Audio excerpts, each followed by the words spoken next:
رمضان ہے سلطان، رمضان ہے سلطان، رمضان ہے سلطان، رمضان ہے سلطان۔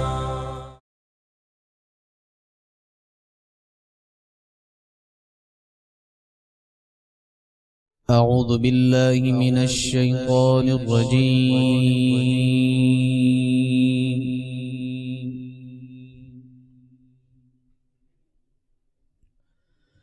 بسم الله الرحمن الرحيم.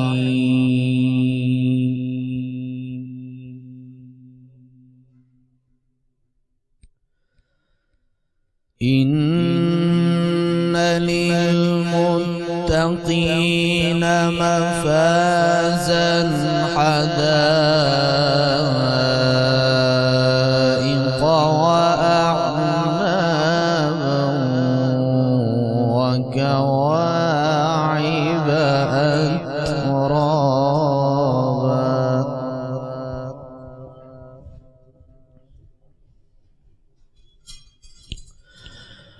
وكواعب أترابا وكأسا دهاقا.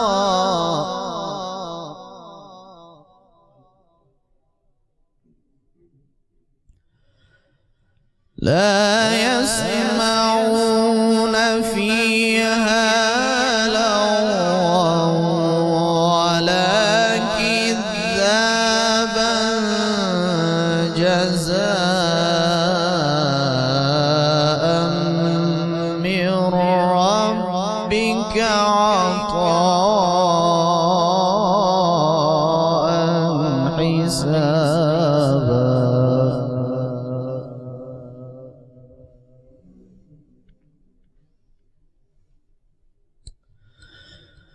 رب السماوات والأرض وما بينهما الرحمن لا يملكون منه خطابا.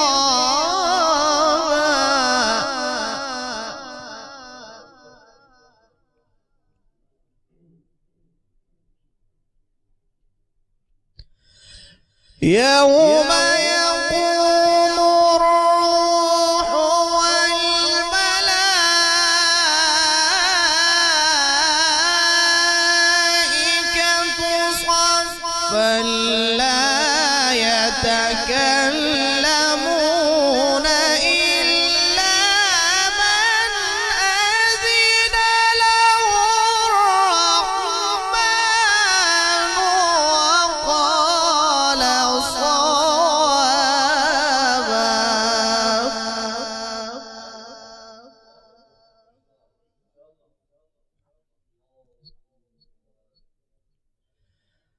ذلك اليوم الحق فمن شاء اتخذ إلى ربه مآبا.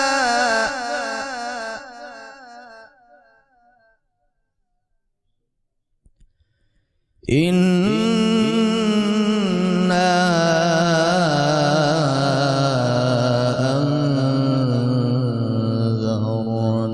أنذرناكم عذابا قريبا.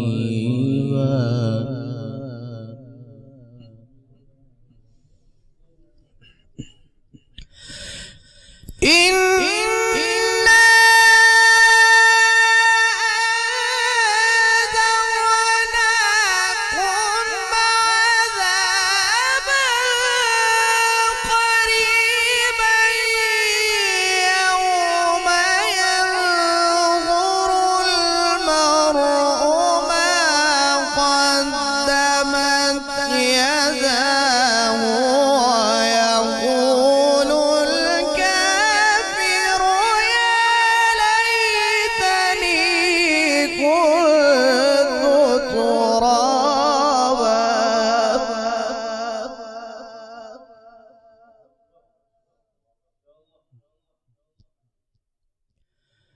بسم اللہ الرحمن الرحیم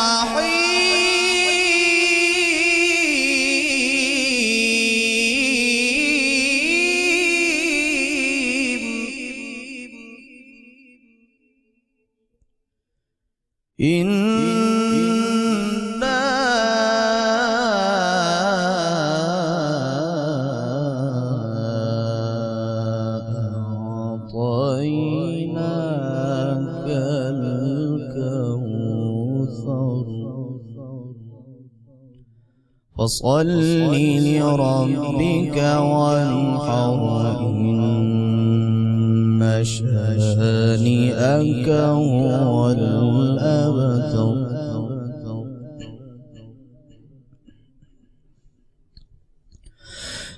بسم الله الرحمن الرحيم إنا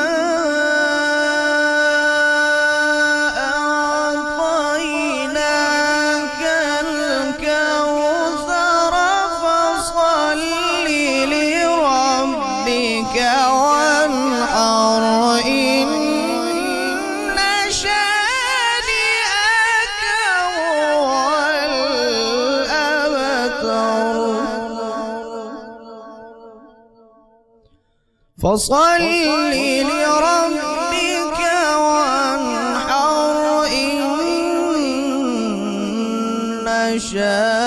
شانئك هو الأبتر صدق الله العلي العظيم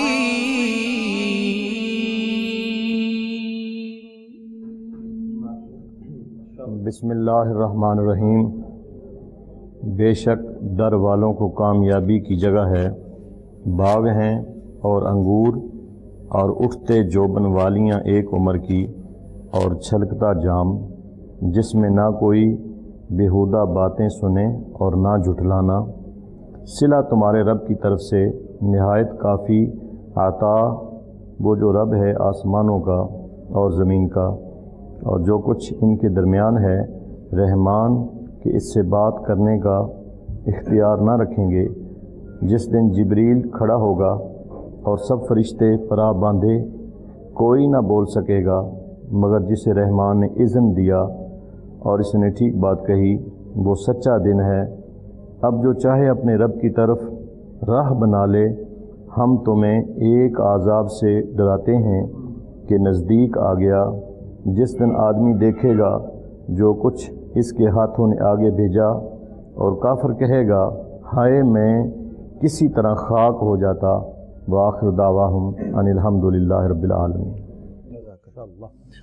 بسم اللہ الرحمن الرحیم۔ اللہم صلی علی سیدنا و مولانا محمد وبارک وسلم علیہ۔ ناظرین محترم، خوش آمدید کہیں گے آپ تمام دیکھنے اور سننے والوں کو۔ کوہ نور ٹی وی پر رمضان سلطان سحر کی خصوصی نشریات اس وقت آپ لوگ دیکھ رہے ہیں اپنے میزبان ابوبکر سلطانی اور حافظ نور سلطان صدیقی کے ساتھ۔ تمام دیکھنے والوں کو، سننے والوں کو انتہائی محبت اور عقیدت کے ساتھ سلام پیش کرتے ہیں۔ آج چھٹا روزہ، چھٹے روزے کی سحر میں ہماری اور آپ لوگوں کی ملاقات آج ایک مرتبہ پھر ہے۔ اللہ رب العزت کے بابرکت کلام سے ہمارے آج کے مہمان قاری قرآن نوجوان ممتاز و محترم قاری محمد ذیشان حنیف صاحب نے بہت خوبصورت انداز میں ماشاءاللہ ہماری آج کی ٹرانسمیشن کا آغاز کیا ہے۔ آپ کو خوش آمدید کہیں گے، بہت شکریہ آپ تشریف لائے۔ اللہ کریم آپ کی اس حاضری کو اپنی بارگاہ مقدس میں قبول فرمائے۔ اور یقین کریں ابوبکر، اتنی خوبصورت آج تلاوت قرآن مجید جو ہے وہ سننے کو ملی ہے الحمدللہ کہ دل کر رہا تھا کہ ابھی قاری صاحب جو ہے وہ پڑھتے جائیں اور ہم سنتے جائیں، اور اگر آپ کی اجازت ہو تو ہم ان کو تھوڑی دیر بٹھا لیں کہ اگر ہم دوبارہ ان سے سن لیا جائے، جیسے اگر آپ ٹھیک لگتا آپ ہے کا دل کرے تو۔ جی جیسے میرا تو دل ہے کہ تھوڑی دیر بیٹھیں اور اس کے بعد ہم دوبارہ ان سے سنیں۔ پھر بھی آ سکتے ہیں ویسے جب ہم چاہیں۔ ابھی تو ایسا آپ کو پتا ماحول بھی ایسا ہے چلیں، اور وقت بھی ایسا چل رہا ہے کہ ہمیں قرآن پڑھنے کی زیادہ سے زیادہ ضرورت ہے کہ اللہ تعالیٰ اس ملک پہ رحم فرمائے اور سارے معاملات جو ہیں وہ صحیح فرمائے۔ جی مہمانوں کی طرف یقیناً آپ جی، بڑی بالکل۔ تعارف کروائیں تو پھر انشاءاللہ جی ہمارے مہمان ناظرین ہمارے جانتے ہی ہیں، اور ہاں۔ جو ہمارے روز کے ہمارے دل کی دھڑکن ہے، ہمارے بہت پیارے، ہمارے بالکل دل کے قریب قبلہ علامہ حفیظ اللہ سہروردی صاحب، السلام علیکم۔ وعلیکم السلام ورحمۃ کیسے ہیں اللہ وبرکاتہ۔ جی شکر الحمد للہ۔ ماشاء اللہ۔ ان کے ساتھ ہمارے اس پروگرام میں آج شرکت کر رہے ہیں بڑی پیاری شخصیت اور بہت پیارے جناب علامہ فیاض بشیر صاحب، السلام علیکم۔ کیسے ہیں جناب؟ الحمدللہ۔ آج آپ کو اس پروگرام میں خوش آمدید کہتے ہیں۔ جی آپ کو بہت شکریہ۔ ناظرین محترم، ہر روز کی طرح آج جس موضوع کا ہم نے انتخاب کر رکھا ہے وہ موضوع ہے بھی خوبصورت، اور ہم یہ سمجھتے ہیں کہ انتہائی اہمیت کا حامل موضوع ہے۔ جھوٹ، بغض، منافقت اور لالچ، ان سب چیزوں سے ہم انسان کیسے بچ سکتا ہے؟ قرآن و سنت کی روشنی میں ہی بات ہوگی انشاءاللہ۔ اپنے علماء سے جاننے کی کوشش کریں گے حقیقت میں وہ احباب یا وہ لوگ جو عز و انکساری کا لبادہ اوڑھ کر لوگوں کے دلوں سے کھیلتے ہیں، ان کی فیلنگز کے ساتھ کھیلا جاتا ہے، اور حقیقت میں دکھنے میں وہ بہت نیک پارسا انسان ہے، کسی پر بھی تنقید نہیں ہے۔ یہ بالکل اوورال سب کے انشاءاللہ آج پروگرام میں بات کی جائے گی اپنے علماء سے، اور گفتگو کے لیے یقیناً حافظ صاحب نے تعارف کروایا ہے۔ میں سب سے پہلے چاہوں گا کہ جو بنیادی چیزیں ہیں، یہ جو 2-3 چیزیں ہم نے بتائی ہیں، اس کو رکھتے ہوئے قبلہ علامہ حفیظ اللہ سہروردی صاحب جو ہے وہ اپنی ابتدائی گفتگو کا آغاز کرتے ہوئے آپ بسم اللہ کیجیے گا، پھر انشاءاللہ سوالات بھی آپ کے سامنے پیش کیے جائیں گے۔ الصلاۃ والسلام علیک یا سیدی یا رسول اللہ وعلی آلک و اصحابک سیدی یا رحمت للعالمین۔ بہت شکریہ۔ آج جس موضوع کا انتخاب آپ احباب نے کیا ہے، جی یہ بنیادی طور پر اس کی آج کی سوسائٹی اور معاشرے میں بڑی اہمیت اور ضرورت بھی ہے۔ جی ہاں، میری آئیڈیالوجی ویسے یہ ہے کہ آپ نے 4 نام لیے ہیں سلطانی صاحب نے، جی لیکن یہ سب ٹاپک ہو سکتے ہیں۔ ٹھیک، میجر ٹاپک ایک ہی ہے، وہ ہے منافقت، اللہ اکبر۔ اور باقی تینوں جو ٹاپک آپ بتا رہے ہیں، غیبت ہے، جھوٹ ہے، لالچ ہے، وہ میرا خیال ہے کہ منافق کی ہی علامات ہیں۔ ٹھیک، اسی میں آ جاتے ہیں۔ اسی میں آ جاتے اچھا، ہیں۔ ٹھیک۔ چلیں اگر لالچ کو تھوڑا سا آؤٹ سائڈ پہ کر بھی لیں گے، لیکن باقی جو ہیں وہ منافق کی علامات جو ہیں، اور اس کی پہلی منافق کی علامت جو ہے وہ جھوٹ ہے۔ صحیح۔ اس کے بعد صاف ظاہر ہے کہ منافق ہے کون، بیسیکلی جو آپ نے منافقت کا انتخاب کیا، کہ منافق وہ ہے جس کا اندر اور ہوتا ہے، باہر اور ہوتا ہے۔ اللہ اکبر۔ یعنی ظاہری طور پہ اسی لیے تو فرمایا گیا کہ اگر ہم کسی چیز کا اقرار کرتے ہیں تو اقرار بھی ہم نے اقرار باللسان و تصدیق بالقلب، کہ اگر ہم کہیں کہ ہم زبانی طور پر اقرار کر رہے ہیں، ہم مان رہے ہیں لا الہ الا اللہ محمد رسول اللہ، ہم زبانی طور پر اقرار کر رہے ہیں، لیکن حکماً یہ ہے کہ جہاں زبان سے اس کی ادائیگی کر رہے ہیں وہاں دل سے اس کو تسلیم بھی کریں، اس کی تصدیق بھی کریں۔ اور یہی بات تھی کہ منافقین حضرات جو ہیں وہ جب اللہ کی بارگاہ میں یہ التجا کرتے یا حضور کی بارگاہ میں آتے تو قرآن پاک میں ہے اذا جاءک المنافقون قالوا نشہد انک لرسول، پوری صورت ہے، صورت جو ہے منافقون جو ہے 28ویں پارے میں، تو اذا جاءک المنافقون قالوا نشہد انک لرسول اللہ واللہ یعلم انک لرسولہ واللہ یشہد ان المنافقین لکاذبون، کہ وہ کہتے تھے کہ ہم اللہ کے رسول کو مانتے ہیں۔ اذا جاءک المنافقون قالوا انک لرسول اللہ، جب وہ رسول کی بارگاہ میں آتے تھے تو وہ کہتے تھے ہم گواہی دیتے ہیں کہ آپ اللہ کے رسول ہیں۔ تو خالق کائنات نے فرمایا محبوب یہ گواہی دے رہے ہیں کہ آپ اللہ کے رسول ہیں، میں بھی گواہی دیتا ہوں کہ ان المنافقین لکاذبون، یہ منافق ہیں اور یہ جھوٹ بولتے ہیں۔ یعنی منافق کی علامت ہی پہلی یہ ہے کہ وہ جھوٹ بولتا ہے۔ ٹھیک، اب وہ ظاہراً اقرار کر رہا، دیکھیں نا سورۃ منافقون کی ابتدائیہ آیت ہے حافظ صاحب، صحیح۔ تو اب وہ کہہ رہے ہیں کہ وہ جب آتے ہیں اور وہ کہتے ہیں کہ ہم گواہی دے رہے ہیں، وہ زبان سے اقرار کر رہے ہیں کہ ہم گواہی دے رہے ہیں کہ آپ اللہ کے رسول ہیں۔ اللہ رب العالمین تو ان کے دل کی کیفیت کو جانتا ہے کہ یہ زبان سے صرف اقرار کر رہے ہیں۔ دیکھیں نا کہ مدینے میں لوگ جو منافق تھے